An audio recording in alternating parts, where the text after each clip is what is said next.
Have you ever been through one of those seasons in your life when you just feel so alone?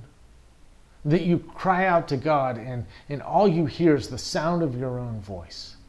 That it feels like God has gone eerily silent. Or maybe you're in one of those seasons when you look around at your life and you just think, is this all there is? There's got to be more to life than this. In Psalm 63, the psalmist, who's believed to be David, is in one of those seasons in his life. He compares it to being in the wilderness, this vast wasteland, this dry desert. And he says things like my soul thirsts for you, God. My flesh faints. And you can hear the longing, the desperation. Scholars refer to this type of psalm as a lament.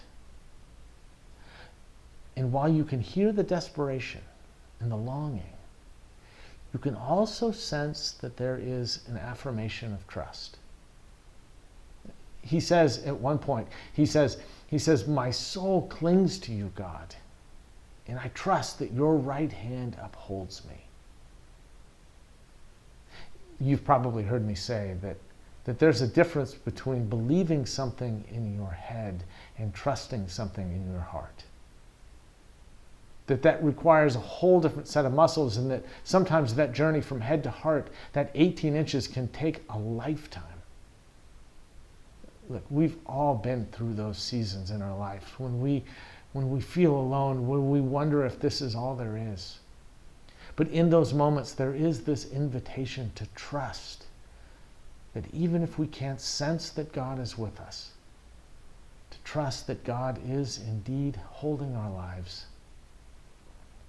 I hope you'll join us this Sunday as we gather around this ancient song that is as fresh and as relevant today as it was 3,000 years ago. And we will gather around that invitation to trust in the assurance of God, that God is holding our lives.